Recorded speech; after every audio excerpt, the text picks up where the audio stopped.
11. Distracted school bus driver. 48-year-old James Davenport was driving a school bus on a Tennessee highway in 2014 when he accidentally veered over a concrete median and collided with another bus. All 22 kids on the bus survived, but 2 children and a teacher's aide on the other sadly lost their lives.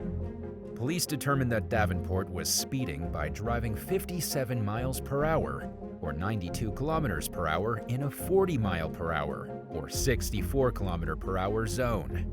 He passed away from unrelated natural causes while the investigation was still underway, and was therefore never criminally charged for the role he played in the accident. Shortly after his death, authorities revealed that the disgraced bus driver was actually texting back and forth with a prostitute in the moments leading up to the crash. A search of Davenport's cell phone records revealed a conversation with the woman, 25-year-old Lacey Victoria Easterly, about whether he could take her to a court date the next day. When he didn't promise to take her, Easterly sent messages claiming that she had taken some drugs and was scared she had overdosed. She also discussed some of her escort ads, telling Davenport she might have to go on a call or two. Easterly continued to message Davenport for hours after the crash, unaware of what had happened. Local station WBIR reported that in her last text, she said she had found a new sugar daddy to take care of her needs. Investigators ultimately concluded that the accident was caused solely by Davenport's irresponsible and distracted driving. 10. An unconventional murder weapon. In a bizarre tragedy captured on camera, a young British woman died in 2019 after her boyfriend threw her phone at her in a fit of violent rage. 27-year-old Lloyd Kirkby and 26-year-old Levi Ogden were on their way home from a date in West Yorkshire when they started arguing. During the disagreement, Kirkby suddenly whipped his phone at Ogden, striking her in the throat and knocking her unconscious. The mother of 2 ended up dying from cardiac arrest, resulting from a brain hemorrhage, and Kirkby was charged with her murder. By then, police had been called to the couple's home over 20 times for domestic disturbances. During Kirkby's previous outbursts, Ogden had accused him of spitting on her, destroying their property, and throwing garbage everywhere. Kirkby had an established history of violence toward women, and had even spent time in prison for his actions. He wound up there once again in 2020, after pleading guilty to a reduced charge of manslaughter and receiving a 5-year sentence. The seemingly light punishment was a far cry from justice, according to Ogden's mother, who said that she fears what might happen to more innocent women when Kirkby is once again free to roam the streets. 9. Spontaneous combustion. A young woman named Alua Asetkizi Abzelbek went to bed listening to music at her Kazakhstan home one night in 2019 and was killed by her phone. The device was plugged into an outlet and sitting on her pillow near her head when the battery overheated and exploded, causing a massive head injury and killing her instantly. By the time Alua's parents found her and called for help, she had been dead for quite some time. Authorities wouldn't reveal the make and model of the phone that killed the teen. The tragedy came during a string of suspected cell phone-related deaths in Russia as well. Just moments before, 26-year-old professional poker player Lila Novikova was electrocuted and killed in her bathroom. Authorities believed she was either using her phone or blow-drying her hair when it went down. In another disturbing incident, former British soldier Jacob Cohen claimed that his Samsung phone burst into flames and flew out of his hand while he was trying to reset it. Luckily, he suffered only minor injuries and there was no significant damage done to his home. 8. Train track tragedy. 37-year-old Felon Smith was waiting for the train at Chicago's 69th Street stop in 2019 when she dropped her phone.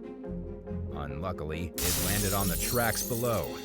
Instead of getting help from an employee, she hopped down on the tracks herself to retrieve it, thinking she would have enough time before the next train arrived. She was unfortunately very wrong, and before she could get back onto the platform, she was fatally struck by an oncoming train. Operations along the city's Red Line were suspended for 2.5 hours while authorities reacted to the situation. Smith's sister, Brandy Martin, acknowledged in a CBS interview that a cell phone clearly isn't worth someone risking their life over. But she also had some direct words for whoever leaked the surveillance footage of the tragedy, stating, "But we've all done some things, like the people that dropped the video from CTA, that we know we shouldn't do." Martin was also upset that no transit employees even attempted to pull Smith off the tracks before the train hit her. The Chicago Transit Authority denied any knowledge of how the footage went public and reassured everyone that it was seriously investigating the leak. 7. A deadly charge.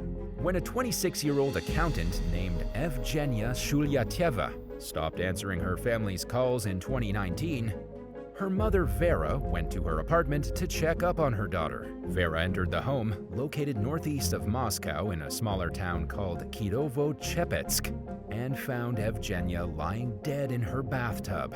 Authorities determined that she was electrocuted when her phone fell into the bathtub.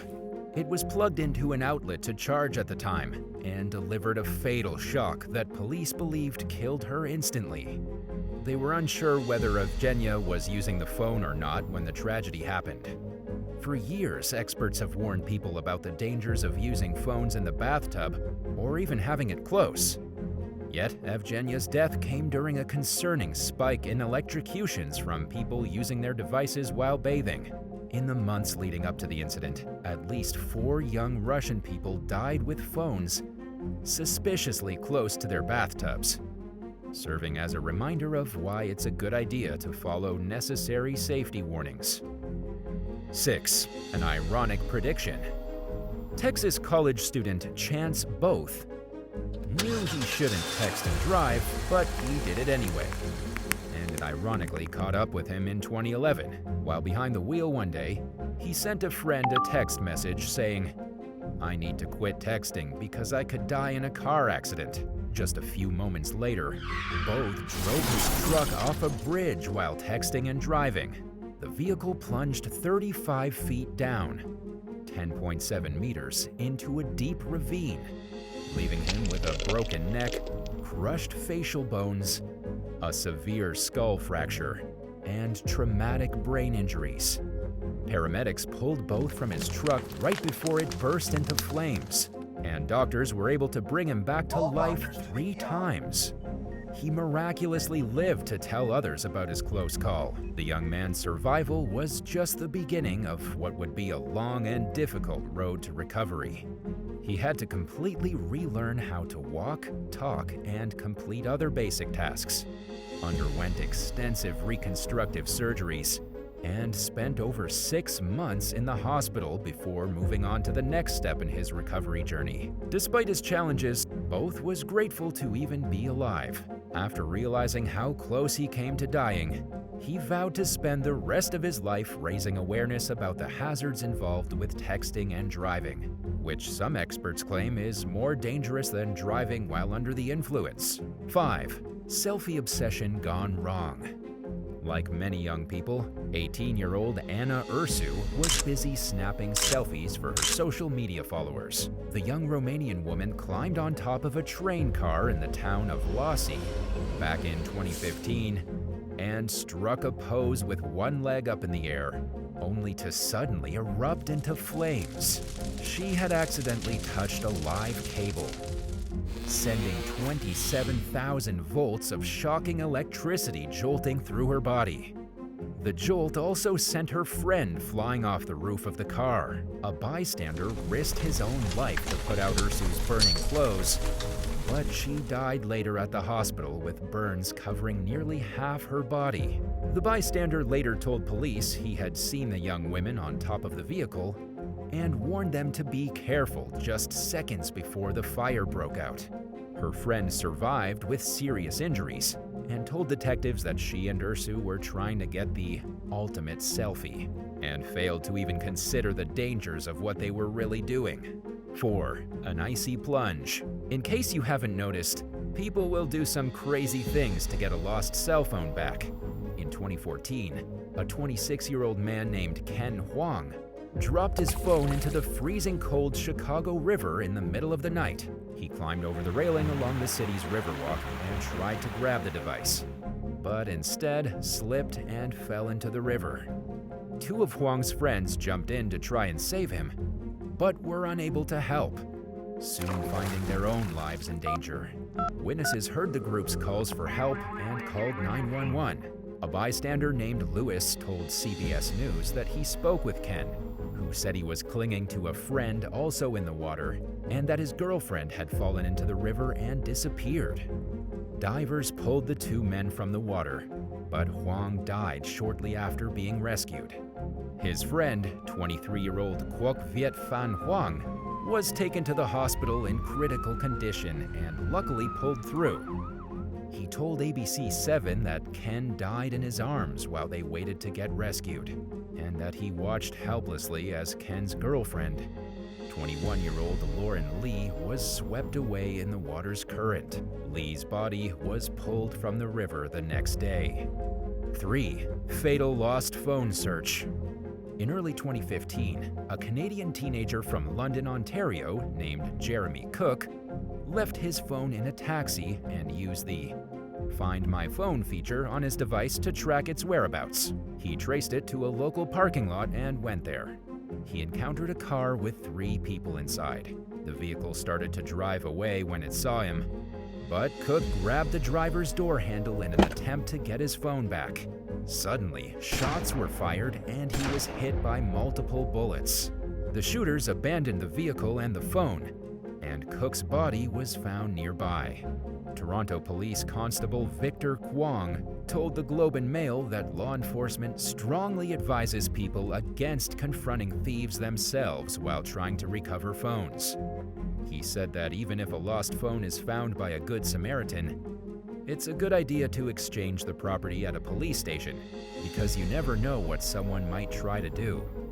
About a year after Cook's death, a 23-year-old Alabama man was shot to death outside Birmingham after tracking his phone and confronting the thief who had stolen it. According to police, the victim hit a button on the tracking app that made it ring loudly and followed the sound to a nearby vehicle. He tried getting into the car to get his phone and instead took 2 bullets to the chest. 2. Deadly distraction. 33-year-old Joshua Burwell was walking along San Diego's Sunset Cliffs one day in 2015 when he stepped off a ledge and fell between 40 and 60 feet, 12 to 18 meters. Several bystanders heard his pained screams and climbed down to save him, but he died at the scene. Witnesses remember seeing Burwell staring at either a phone or camera shortly before plummeting to his death. He was clearly distracted by whatever he was looking at. Emergency responders searched the area for his device, but weren't able to find it. This is one of many alarming situations in recent years that highlight the dangers of cell phone distraction, even while walking on foot. The idea that texting could be fatal comes across to some as absurd. But as Burwell's death shows, it takes only a split second or two of lapsed judgment for things to go fatally wrong. 1. Crushed by a compactor. The morning of July 30th, 2013, started out like any other for Roger Miro and his wife Donna, who left their Chicago home to go to work expecting to see each other later on. But when Donna got home and Roger wasn't there, she started to worry. She filed a missing persons report, and police soon learned that Roger had stopped by a neighbor's apartment earlier that day to ask for a key to the apartment's trash room. The 56-year-old had lost his phone and suspected that he might have accidentally thrown it away. Without warning Roger that the trash compactor in the building had an electric sensor that triggered once garbage reached a certain level, the neighbor simply handed over the key. When officers entered the trash room, they found a ladder propped up against the compactor. Roger had climbed up to look into the chute in hopes of finding his phone, and unknowingly triggered the sensor. He lost his balance and fell in, and there was no way to stop the compactor from running through its cycle. There was also no way to escape or climb out of the machine once it was on, leaving Roger with no choice but to suffer a terribly gruesome death with crushing injuries. Thanks for watching. Would you rather get your phone stolen or accidentally drop it in a river? Let us know in the comments down below, and don't forget to subscribe. See you next time.